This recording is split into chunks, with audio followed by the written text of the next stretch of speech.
Welcome to Natural Bridge Caverns. Why does a cave explorer pursue this hobby? Why does an astronaut travel into outer space? It is a desire to experience the unknown, to see what no other human has previously seen. Now, you are about to embark on this same kind of incredible journey through time, before written history, before man, millions of years into the past. The cavern walls beckon us on, calling us to discover the beauty and majesty of nature's creations. Unhampered by man and protected from the elements, Natural Bridge Caverns has grown and flourished, awaiting discovery for millions of years. Carefully, and with a reverence for the natural beauty that awaits us, we begin our tour of Natural Bridge Caverns. Upon entering the caverns, you will encounter two rooms, named after their earlier inhabitants. In these rooms, known as the Bear Pit Room and the Raccoon Room, arrowheads and spear points were found, some of which dated back more than 5,000 years. Some fragments of human bones, said to be 8,000 years old, were also found, indicating that this area was at one time used for shelter. Although cave explorers have known about the first two rooms in the caverns since the early 1900s, no one had entered further into the underground labyrinth until 1960. Then 4 spelunkers from St. Mary's University received permission from the cavern owners to explore further. Little did they know what incredible sights they would encounter as they began their descent into the unknown. On their 4th trip into the caverns, one of the spelunkers, Orion Knox, was attracted by an underground air exchange near a rubble-filled crawlway. They cleared this crawlway and it led them 60 feet down into 2 more miles of caverns. After extensive exploration, the spelunkers returned, elated, to report their find. From 1960 to 1963, the owners traveled across the country visiting caverns and cavern operations. They were directed by spelunkers to Jack Birch, a most knowledgeable cavern developer, who assisted them with Natural Bridge Caverns. They devoted their time and capital to developing this private enterprise. It took approximately 1.5 years for excavation and to install the walkways and lights. And on July 3, 1964, the caverns were opened to the public. On August 5th of that same year, Governor John Connally officially dedicated the caverns. Although on private land, Natural Bridge Caverns has been designated a state historical site and a registered national natural landmark. Through the years, the amenities inside have been upgraded, and today, the caverns have a communications and handrail system throughout, providing valuable measures of comfort for visitors. As we progress, bear in mind you will be 180 feet below the surface at the deepest point in the tour. The constant temperature of the caverns is 70 degrees. Through water dripping and seeping into the rocks below the Earth's surface, deposits called calcium carbonate are built up, leaving behind the spectacular speleothems, or formations that you see around you. The deeper down into the caverns we go, the more beauty you will see. The depth and structure of the caverns is such that it is also a registered fallout shelter. The owner's philosophy is evident in the care and integrity of development throughout the caverns. A sign seen as you enter serves to emphasize this fact. The Spelunker's Code. It reads, "Take nothing but pictures, leave nothing but footprints, kill nothing but time." Within these walls, that credo has protected and guarded this invaluable treasure. The limestone layer of which the cavern is composed is estimated to be 110 to 140 million years old. As we pass through the glass doors on either end of the caverns, we enter this fascinating underworld. These doors maintain the living atmosphere of the caverns, keeping the humidity and temperature at the correct levels for continued growth. The rooms and formations were named by the 4 original spelunkers, or cavern explorers. As we continue further down into the caverns, you will note many different types of formations, all created by dripping, flowing, and seeping water through the limestone layers of the caverns. One of the formations along the walls is called popcorn, or grapes, because of its obvious similarity to those snack treats. These are formed by water that oozes out of the walls and allows the deposits to take place there. As we proceed deeper into the caverns, we view Chapel Hall, which gets its name from the stalagmite standing in the center. The name, of course, comes to mind when one sees this Madonna-like formation. Continuing into Pluto's anteroom, we can see fine examples of flowstone and dripstone. These are two more types of speleothems caused by rainwater dripping on an area or from an area, depositing calcite as it drips. One form of dripstone is a stalagmite. It grows from the floor up.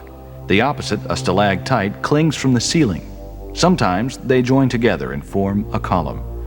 A good way to remember the difference is that stalactites cling tightly to the ceiling, and stalagmites might someday reach the ceiling. Moving on, we see another fascinating type of formation called the soda straw.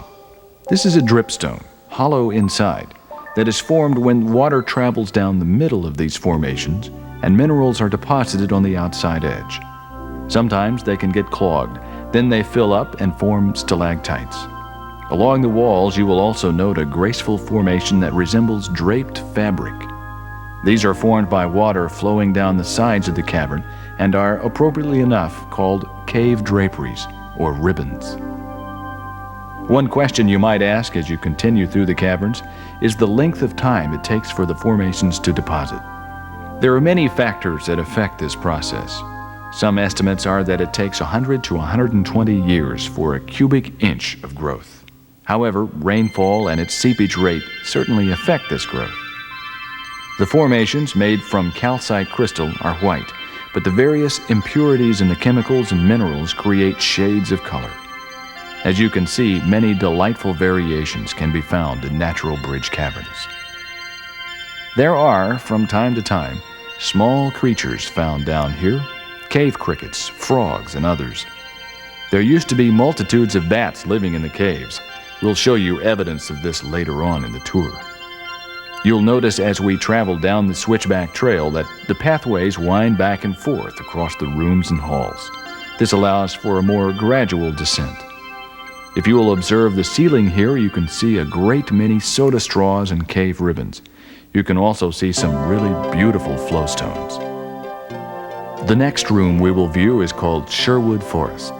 The very tall, slender stalagmites and columns create a feeling of trees that is very similar to that experienced in the woods. The columns are a result of slow, steady dripping rather than fast drips. Fast drips cause a broader type of formation.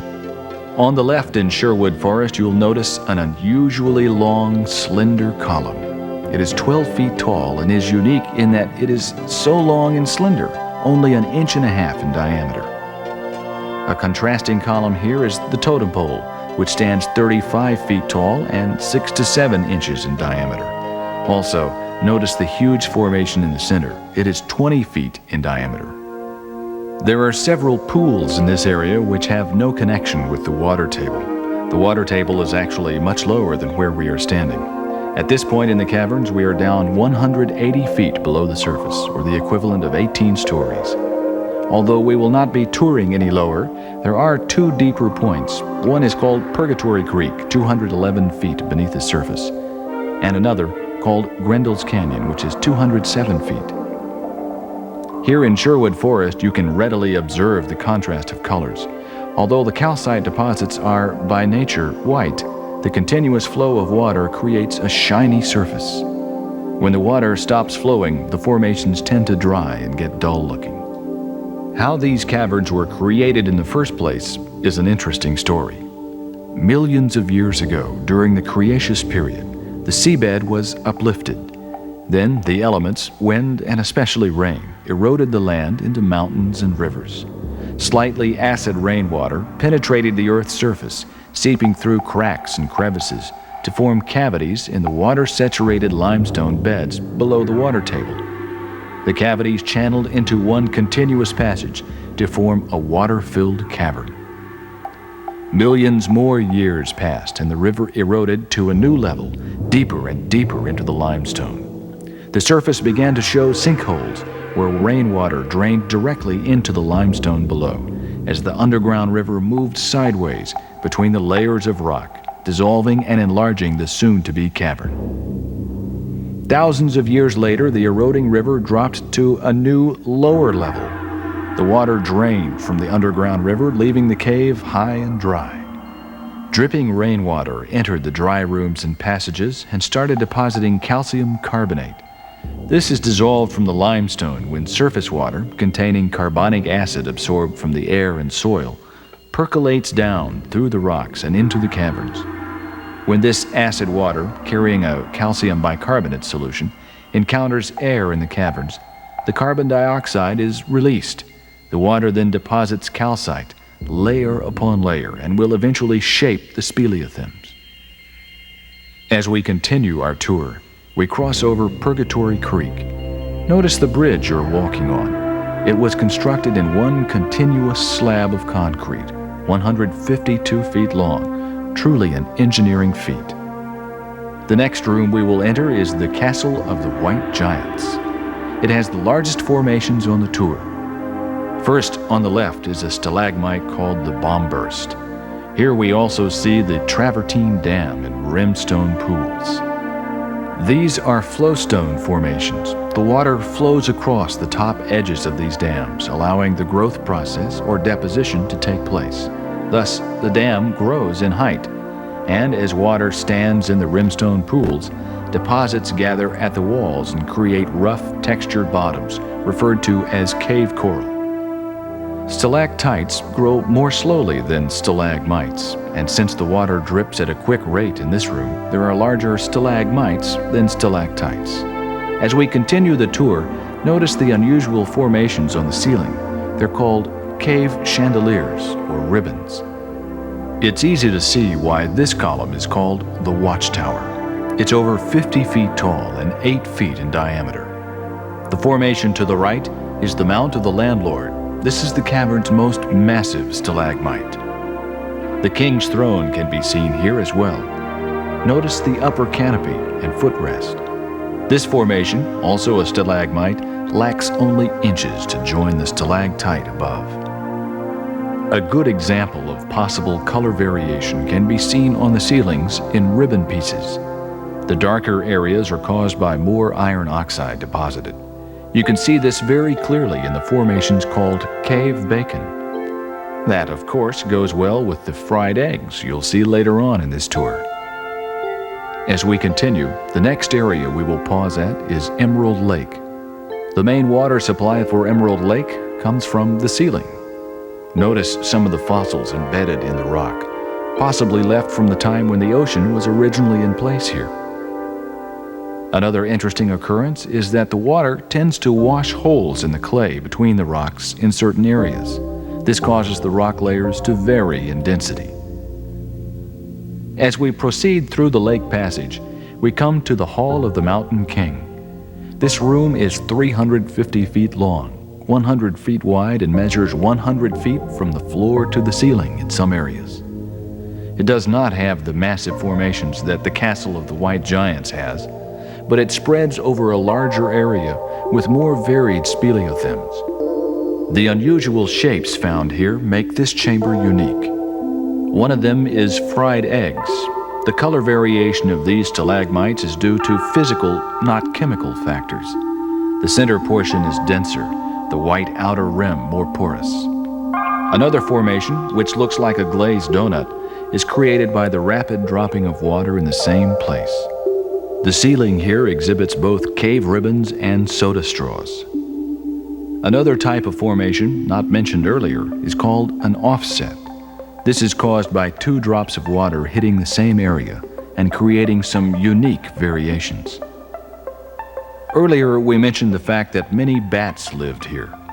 What you see is the evidence, bat guano or droppings. 4,000 to 5,000 years ago, they were in residence here.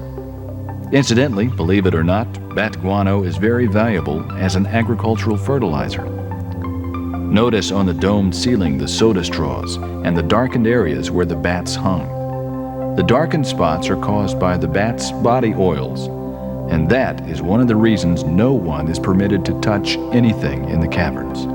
Any touching leaves a residue of oil behind and stops all growth of the formations. It also turns them black. As you travel through this last large chamber, you may see some unusual shapes. Perhaps a mummy's head, pancakes, a battleship, even a chicken. We hope you've used your imagination. At this point on the tour, we are 85 feet below the surface. The undeveloped part of the cavern continues another 1.5 miles. A gurgling fountain here offers a refreshing taste of water, direct from a running cavern stream. We hope you have enjoyed the journey through Natural Bridge Caverns. We have certainly enjoyed sharing it with you. Be sure to come again, as each time you travel through the caverns, you are sure to see something new that you missed. Remember as well the Spelunker's Code you read as you entered the caverns. It will assure many hours of enjoyment for you and others. Take nothing but pictures, leave nothing but footprints, kill nothing but time.